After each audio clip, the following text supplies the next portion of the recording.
Hi, I'm Croglander, and welcome to part 2 of Sonic Unleashed. Now, after completing the tutorial stages in both versions, you get the following cutscene. But to be more specific, this is the PS3 version.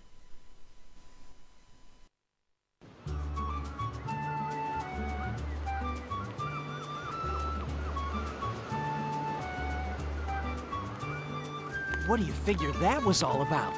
The hair, and those arms, and look at the Chaos Emeralds! So, is this what you usually look like? Yeah, this is the real me. Pretty cool, huh? Huh? Where'd you go? Oh.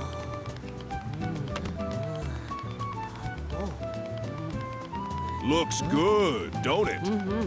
That there chocolate chip cream sundae supreme is the pride of the city. The whole world can come tumbling down, but they'll still line up for a taste. Hey! What about your memories? Chocolate chip sundae supreme. You said it. Enjoy it, kiddo. Satisfaction guaranteed. If you don't love it, you get your money back. Hey! Oh, I love it.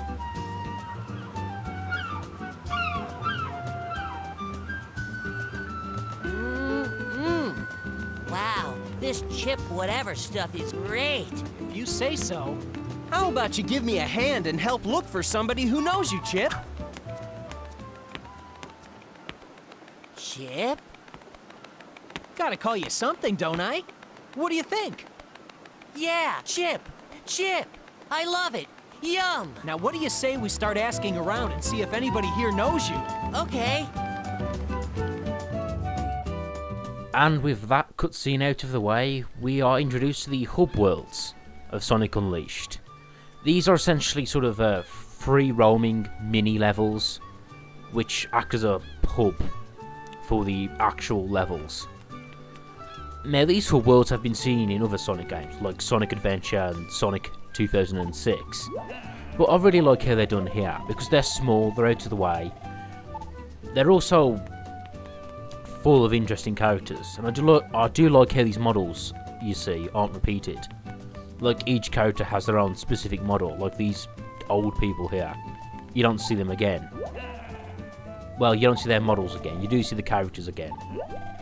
Which, the whole specific models for specific named characters is a really nice touch.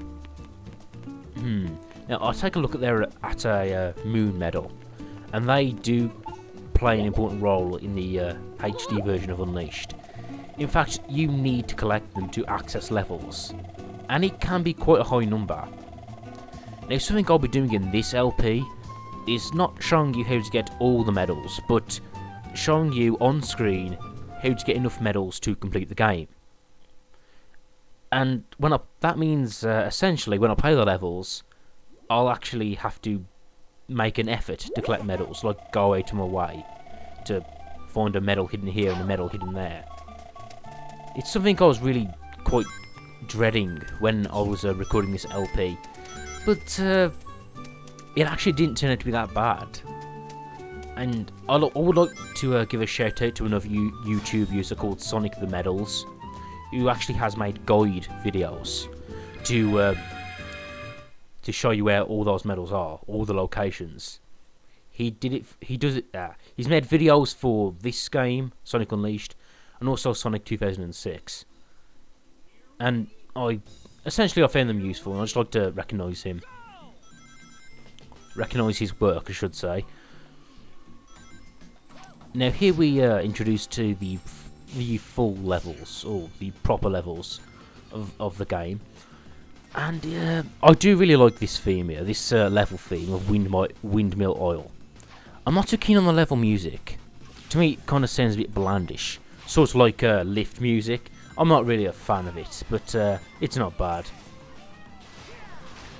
And this does carry on the 3D Sonic tradition of starting a game with a sea level or a beach level, which is something I enjoy.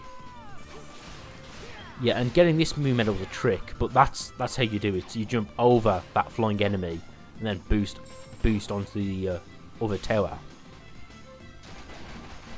Now this medal to the right here is something that gave me a bit of trouble. I think it's the one I missed, and until I looked up Sonic the Medal's medal guide videos on YouTube, I didn't even know that was there. And you wouldn't think so, because if you can't tell, there are invisible walls on either side, which is some would say an issue with this game. The hallway mechanics, it sort of blocks you in. Not much free roaming, which is again something they fixed in later games, but honestly I don't really mind in this game, because this game was just meant to be doing speed, essentially a racing game. So the hallway mechanics really don't bother me here. And I do really like this level, at least the style. It's, you know, it's very blue, bright skies, blue shimmering sea. Now here we see the grind mechanics, and the difference in this game is that they've now implemented a sort of automated momentum. It's kind of like Ratchet and Clank games, except faster. And even though it doesn't have the momentum of previous Sonic games when it comes to grinding, I do really like it actually. And you just quick, and you see earlier, you just quick step right and left, and you sort of automatically switch rails. Now that's a mechanic I really do like, because in other games they expected you to just jump onto a rail automatically, and that was kind of tricky. Even in a game like Sonic Adventure 2, which had good controls, jumping from rail to rail manually was it wasn't impossible, but it was kind of tricky at times, and not really something I don't hate, but I don't really care to do. I just like the idea of automatically switching from left and right. So yeah, this level based off Mykonos, an actual place in Greece, and that's, if you couldn't tell, that's the theme of this game. There are levels based on famous environments from around the world. There's a New York level, a Chinese level on the Great Wall of China, or Chunan as they call it in this game, and there's also an Egyptian one and an African one, but you'll see them as we go through them. And I do really like this theme of using real world locations. I could imagine it working again, like having a level based off Las Vegas maybe, having it casino or brightish and what have you. I think that could work, but saying that, I don't think there will ever be a proper sequel to this game. Probably because the Werehog wasn't really that well received, and kind of understandably so.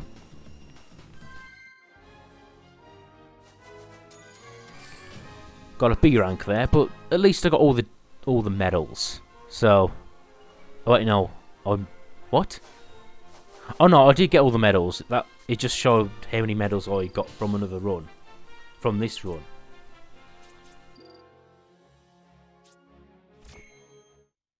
What do you think?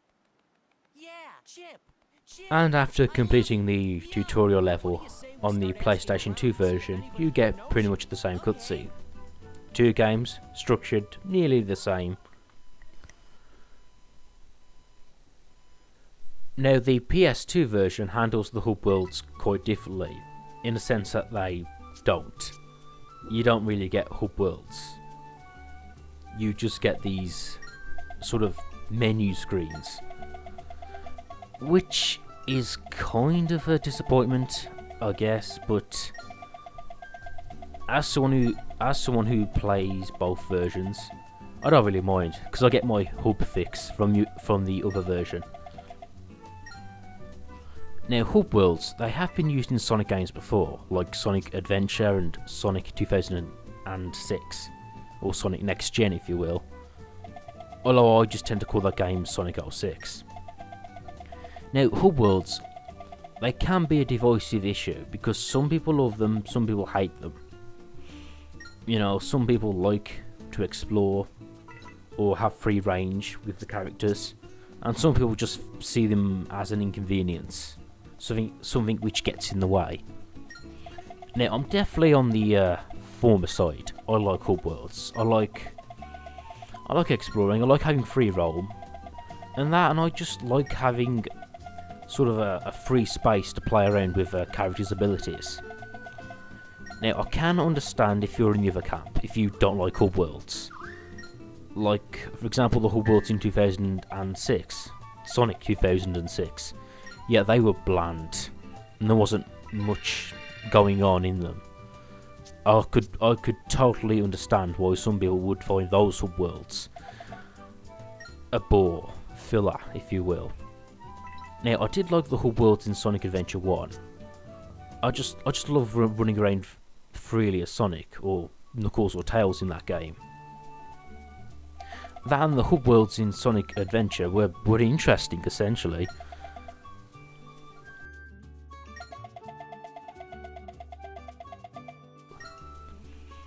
Now, the way they do the hub worlds in this game, in both versions, is essentially they make them short and sweet. Which I think is a really good compromise, because they're there if you like them, but if you're not a fan of them, you don't have to spend too long. And in fact, in most cases, they are tiny, and you can just run from point A to point B. And I think there's just only one time when you have to talk to someone to advance the story. Well, maybe once or twice. So really, even if you don't like hub worlds, they're not really an issue in this game. Now, after talking to the people in the town, we've unlocked the shrine. Huh, Sonic? If it was just me, I'd be too scared to go in. Some guy you are. Now, these shrines act as a stage select. You can enter the levels from these areas. Now, to the room to the left here, you use those portals to go to other shrines in other worlds, but we haven't unlocked any yet, so only this one is available. Now, when you went... Now, as you can see at the top, there are two doors, a sun door and a moon door. If you go through the sun door, you get a series of day levels, or day missions I should say, and if you go through the night door, you get a series of night levels. And by using Chip's ability, we've already gained access to the first set of day levels, so let's give them a try.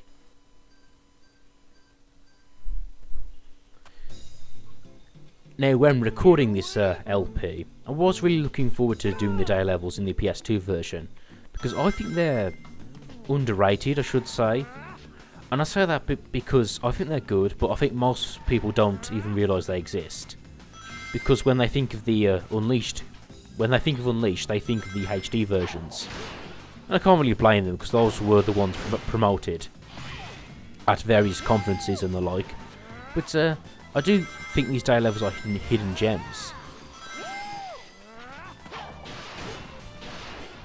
Now, I do actually think in some ways the PS2/Wii day levels are more interesting. And an example you just see there is the alternate routes. Now, the HD versions do have alternate routes, but not as many. And I do feel that these versions do take advantage of the themes a bit more.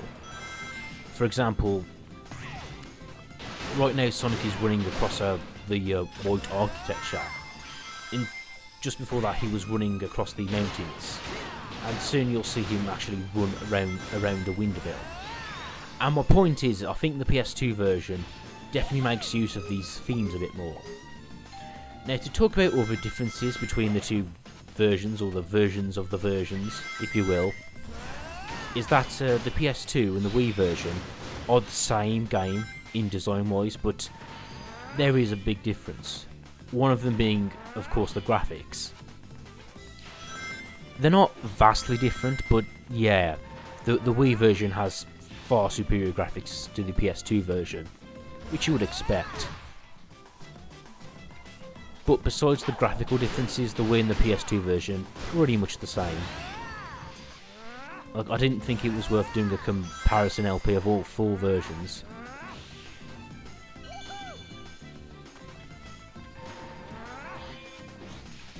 Now, to point out something I like for a moment is the egg fighters, which are the blue robot enemies I'm smashing my way through. And I guess they're kind of based off the egg pawns, the sort of orange cartoony robots seen in previous games. But I do prefer the egg fighters. They have sort of a Pixar feel to them, I guess. Where they have realistic textures, but they have cartoony proportions. I'm not sure if I'm making that clear. But anyway, I was saying, if you actually watch the opening movie cutscene again, you can definitely see the similarities between this game and Pixar in terms of art style. And I do think that's a good thing, because Sonic is a cartoony hedgehog. And if the graphics try and be too realistic, they just look dull, like in Sonic 06. And here we have the Defender, a sort of robot which appears in the levels in both versions to try and attack Sonic.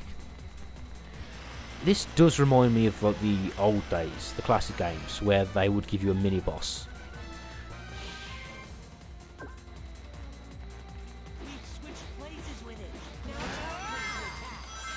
This guy pretty easy. You dodge his hand attacks, and then you just boost into him fairly easily.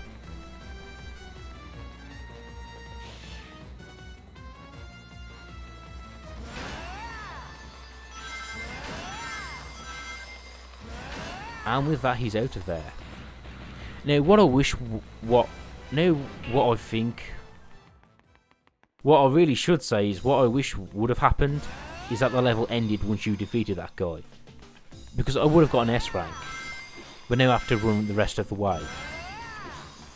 You can see in the top right, there's like this counter, and the ranks you get in this version are purely based on time. They don't take in account of speed, rings, or whatever. It's just time. Which, yeah, which is kind of a shame, I guess. But whatever. I had fun at least.